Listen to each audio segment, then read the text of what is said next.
On est reparti pour un troisième épisode triste et malheureux de la chrétienté en danger. On a encore beaucoup de choses désastreuses à voir, donc on va commencer sans plus attendre, évidemment, parce que c'est très important de voir tout ça. Ici, on a un truc assez chaud. Après le retrait obligatoire d'une croix en Corse, les habitants en ont planté des centaines. Ils ont planté apparemment des centaines de croix comme ceci le long de la route. Alors je sais pas si c'est une vraie info, ça a l'air d'être assez vrai. Il y a aussi des gens qui disent que c'est fake. Moi je vous le partage ici. Dans tous les cas, c'est quelque chose d'assez catastrophique puisque il y a beaucoup de communes qui commencent à retirer des croix. Hein, vous savez les croix qu'on avait en fait avant à chaque croisement de route. Hein, il y en a une devant chez mes grands-parents. Il y a un 4 routes. Bah il y a une croix. Voilà. Avant c'était justement quelque chose de très commun, hérité de l'Antiquité, hein, puisqu'avant il y avait les statues d'Hermès, je crois, c'était au Carrefour, justement quand on était dans la civilisation grecque, pardon, mais du coup après les chrétiens ont récupéré ça aussi, cette tradition de mettre des croix partout, et il y a beaucoup de communes qui les enlèvent, et c'est assez triste, pour l'avouer quand même, c'est vraiment, vraiment très triste. À Austin, au Texas, le vicaire général du diocèse a demandé de retirer les prie-dieu utilisés lors de la distribution de la Sainte Communion. Selon lui, la présence d'un prie-dieu pourrait troubler les fidèles quant à la norme liturgique ou exercer une pression indue sur ceux qui préfèrent communier debout. Des fois, il y a des gens qui aiment se créer des soucis, hein, qui aiment se compliquer les choses. Hein. C'est assez fou. Sur BFM TV, la sénatrice LR des Bouches-du-Rhône, Valérie Boyer, a dénoncé le mépris que subissent les chrétiens, aussi bien en France que dans le reste du monde. Je n'aime pas trop le terme christianophobie, je préfère parler de christiano-mépris, parce que les chrétiens ne font peur à personne, c'est plutôt l'inverse. Regardez, ils sont en ce moment massacrés en Afrique, et tout le monde s'en fout, alors c'est vrai, ils sont chrétiens africains. Tout le monde s'en fiche? Qui en parle? Et c'est vrai, il y a énormément de communautés africaines, notamment au Nigeria, qui se font complètement déglinguer par nos chers amis les Mumus.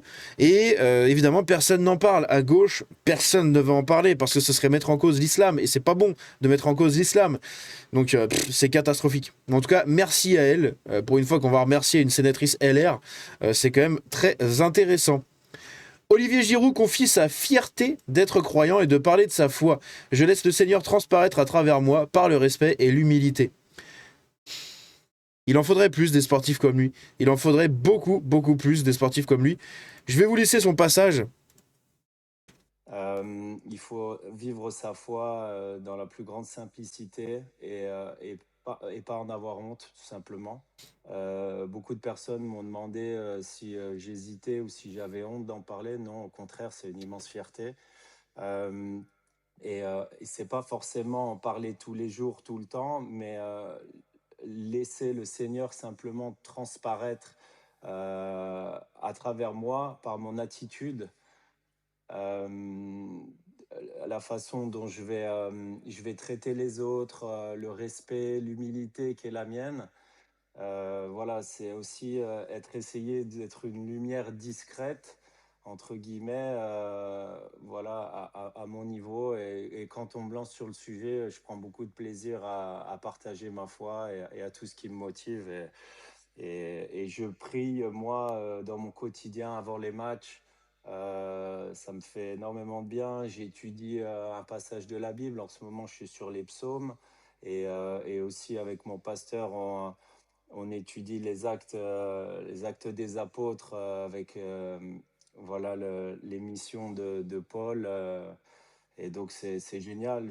J'en tire tout le temps des enseignements incroyables et ça me fait grandir et ça nourrit clairement ma soif d'en apprendre encore plus sur la vie de Jésus. Merci à lui. Hein. Il faudrait vraiment plus de sportifs un peu comme lui.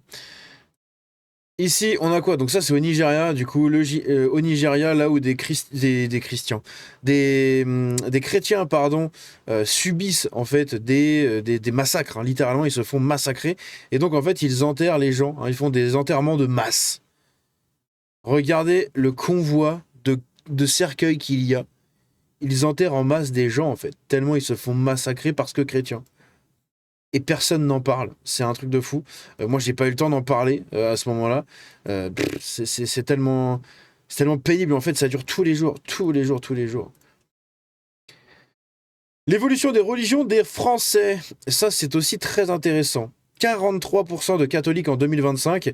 Ils étaient 58% en 2009. 37% d'athées en 2025. Ils étaient 32% en 2009.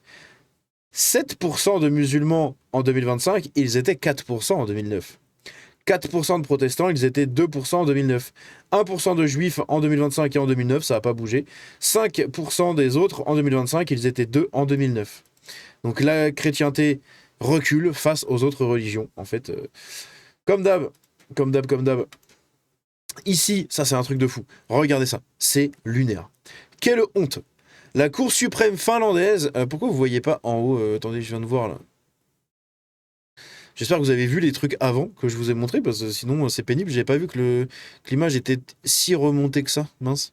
Autant pour moi. La Cour suprême finlandaise examine la possibilité d'emprisonner des chrétiens.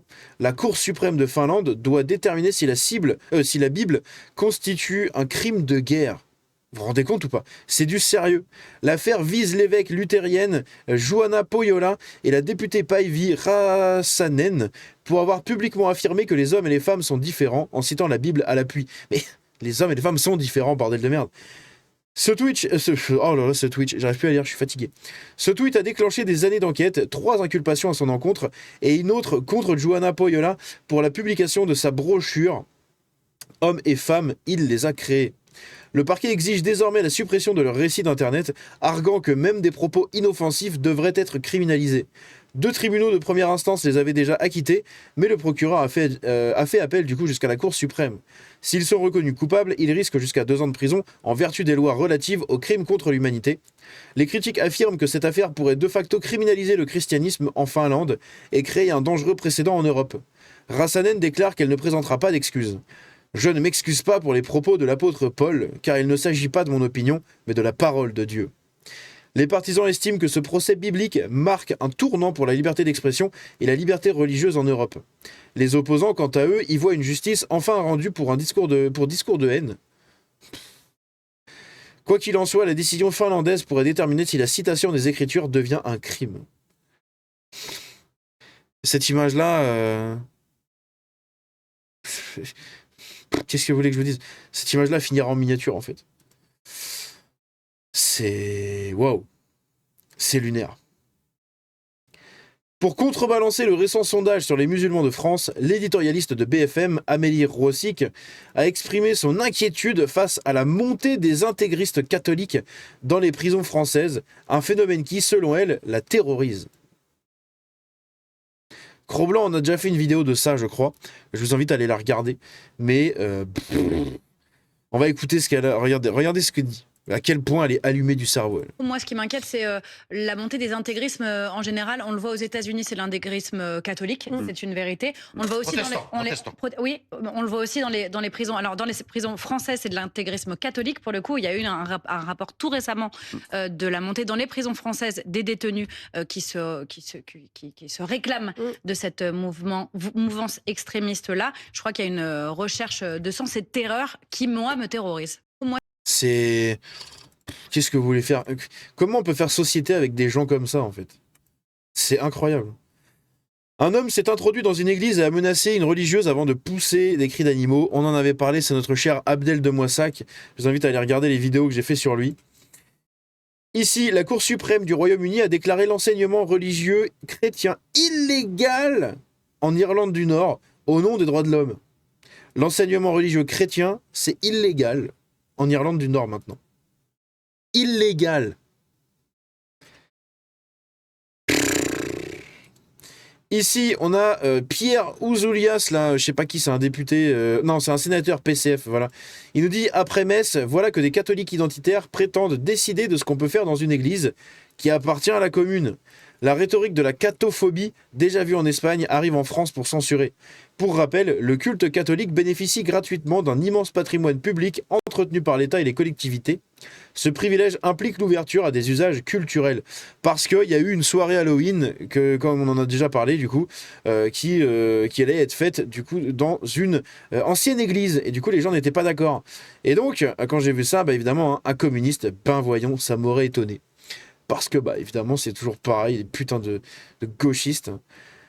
La chrétienté est terminée, mais pas le christianisme. Ce qui décline, c'est un ordre de pouvoir et de culture, non la force vivante de l'évangile, a déclaré le cardinal Matteo Zuppi, président de la conférence épiscopale italienne. Je sais même pas quoi dire dessus. Vous me direz ce que vous en pensez. À 70 km de Lyon, l'église Saint-Pierre de Firminy impressionne par son architecture unique qui commence par un carré et s'élève jusqu'à devenir un cercle. Il s'agit du dernier chef-d'œuvre de Le Corbusier, considéré comme l'un des plus grands architectes du XXe siècle.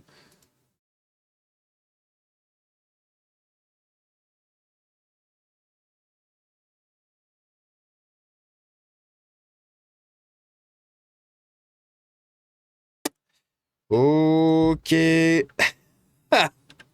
Je sais pas pour vous, hein, mais je la trouve dégueulasse.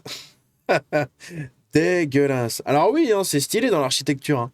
C'est pas une église. Hein. C'est pas parce que t'as une croix en haut que c'est une église. Hein. Ici, donc ça on en avait déjà parlé, du coup c'était la Miss Univers mexicaine je crois, ou je sais plus là. Ici au Nigeria, donc la musique hein, évidemment, voilà. Les chrétiens nigérians qui se font déglinguer par les islamistes. Force à eux, hein, bon courage. Justement, ici, les chrétiens sont les cibles les privilégiés des terroristes islamistes, selon une note confidentielle de la DGSI. L'État islamique et Al-Qaïda les désignent comme ayant une foi déviante, les qualifiant de mécréants, idolâtres, infidèles ou encore associationnistes. C'est-à-dire des personnes qui associent une autre divinité à Allah et s'opposent ainsi au dogme de l'unicité de Dieu. Ouais, bon, après, est-ce que vraiment on peut leur donner l'heure à eux et à leur religion hein, ça, c'est une question, évidemment. Hein, n'est-ce pas? Donald Trump menace d'anéantir les terro-islamistes au Nigeria après les massacres de chrétiens. Le président américain envisage une intervention militaire sur le territoire nigérian si le gouvernement continue de permettre le massacre de chrétiens. De nombreux élus américains estiment désormais que les chrétiens font face à un véritable génocide dans le pays le plus peuplé d'Afrique. Putain, c'est le pays le plus peuplé d'Afrique. Ah waouh, ok, je savais pas. Mais oui, ils font littéralement face à un génocide et dans le monde entier en vrai. Selon une nouvelle note des services de renseignement, les chrétiens restent la cible privilégiée, donc ça j'en ai déjà parlé, je vous l'ai dit juste avant. Chrétiens massacrés au Nigeria, Trump accuse le gouvernement nigérian de tolérer les meurtres et menace de couper les aides, voire intervenir militairement. Ici, un truc qui a fait beaucoup débat, tout comme la crèche à Bruxelles. Hein. À Amiens, la crèche du marché de Noël, installée depuis une trentaine d'années, a été vandalisée. Un individu a brisé le plexiglas qui protégeait les personnages. Déjà, c'est ouf qu'on ait besoin de mettre un plexiglas devant une crèche. Normalement, personne n'est censé toucher une crèche. Mais là, t'as quand même besoin de mettre un plexiglas parce que t'as des abrutis qui y touchent. Et en plus, lui, il l'a brisé. Il a du coup pris les personnages, il les a jetés au sol et a décapité la statue de l'enfant Jésus. Le chalet est actuellement fermé et doit être transporté en atelier pour réparation. On fait société avec des gens comme ça. À Saint-Maurice-de-Raymond, dans l'Ain, la tombe de la famille de Saint-Exupéry a été vandalisée. Les deux petits vitraux situés sur les côtés du monument ont été méthodiquement démontés et volés. Les profanateurs de tombes, ça fait partie des pires sous-merdes de l'humanité. Hein. Les pires engences de l'humanité, c'est quand même incroyable. Dans le Piémont, en Italie, l'église de l'Assomption à Oltreponte a été vandalisée. Une Bible sur l'autel a été brûlée et des déchets, dont des morceaux de pizza, des brochures sur le pape Léon XIV et des journaux, ont été incendiés au milieu de la nef. Mais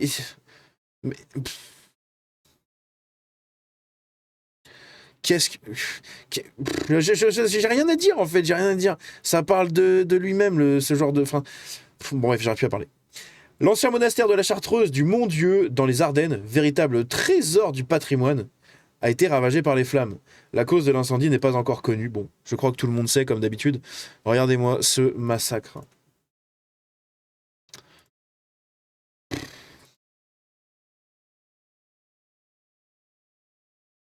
À Quelen-Singo, je crois que j'en avais déjà parlé dans ma précédente vidéo dessus, je sais plus.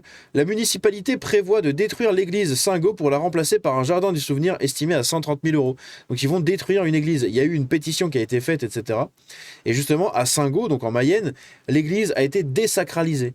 L'objectif est de déconstruire rapidement l'édifice avant la fin du mandat du maire pour un coût total de 120 000 € et d'en faire un lieu de mémoire. Une pétition est disponible en commentaire. Donc je vous la mets la pétition, je vous la mettrai du coup la pétition dans la description et dans les commentaires épinglés si j'y pense. Mais c'est catastrophique, hein. C'est vraiment catastrophique encore une fois. Ça j'en avais déjà parlé, hop. À Béziers, dans l'Hérault, des habitants manifesteront contre l'installation d'une crèche de Noël à la mairie cet après-midi par le maire Robert Ménard. La Ligue des droits de l'homme de Béziers estime que cela viole la loi de séparation des églises et de l'État. La Ligue des droits de l'homme, mais qu'est-ce qu'elle a à foutre là-dedans, putain. Les bandes de traîtres. Ça, on en avait déjà parlé, je vous l'ai montré. À Alicante, ça, je trouve ça stylé. À Alicante, en Espagne, la crèche annuelle de 19 mètres, donc de haut, dominée par les figures de Joseph, Marie et l'enfant Jésus, a été inaugurée. Créée par l'artiste José Manuel García Pachi, elle détient depuis 2020 le record Guinness, du coup, de la plus haute crèche du monde. 19 mètres de haut. De quoi faire chialer tous les amis Mumu, hein. Enfin, les amis. Pas vraiment amis, mais enfin bon, vous avez compris. Ah oui, ça m'a fumé. Vous connaissez sûrement l'abbé Raffray, qui est un abbé très actif sur les réseaux sociaux. Eh bien, il a organisé, avec des prêtres en formation, une soirée laser game. Ils ont fait une soirée laser game entre prêtres. C'est assez marrant. Et surtout, moi, je me demande ce que fait Barack Obama à droite. Pourquoi il y a Barack Obama avec eux? Voilà, c'est la question que je me pose. Parce que vraiment, le mec ressemble à fond à Barack Obama, hein. C'est quand même assez dingue. Bref. Aïe, aïe, aïe. Mais voilà, moi je trouve ça très marrant. Ils organisent des trucs comme ça, c'est rigolo. C'est des choses auxquelles on s'attend pas forcément, hein. En Vendée, le père Raphaël Serrano, curé de la paroisse des pères Baudouin et Monroe au Brésil, s'est vu refuser sa naturalisation française au motif que ses revenus sont jugés insuffisants. Originaire du Venezuela, il officie de manière permanente dans la région depuis 10 ans. Le prêtre a annoncé son intention de déposer un recours, tandis que des paroissiens ont lancé une pétition en ligne pour le soutenir. C'est ouf. Évidemment que ses revenus sont pas suffisants. Il n'a pas de salaire. Putain, mais... Des fois, est-ce que l'administration réfléchit sans déconner? C'est incroyable. Et enfin, non, ça on se le gardera pour la prochaine fois. Voilà, on va se le garder pour la prochaine fois. Donc je vais vous mettre le lien de la pétition en commentaire épinglé et dans la description pour cette église en Mayenne à Singo, pour qu'elle ne soit pas, du coup, pour qu'elle ne soit pas désacralisée. Voilà, il y a 4800 signataires déjà. C'est... Je vous mets le lien de la pétition dans les commentaires, dans le commentaire épinglé et dans la description. N'hésitez pas à me dire ce que vous pensez de tout ça, même si au final, il n'y a pas grand-chose à penser, hein. C'est assez désastreux ce qui se passe, évidemment. Comme je l'ai dit la dernière fois, j'espère que ça se finira très vite, que ça s'arrêtera tout ça, parce que notre culture tout entière est en danger. Du côté religieux au côté historique, au côté patrimoine, tout est en danger. Si vous aimez un minimum notre patrimoine, etc., vous devez être au courant de tout ça et en parler autour de vous. Il faut sensibiliser les gens en fait à ce danger de tous ces actes anti-chrétiens et contre le patrimoine chrétien du coup dans le monde et surtout en France. Bref, on se dit à la prochaine dans un autre épisode, malheureusement.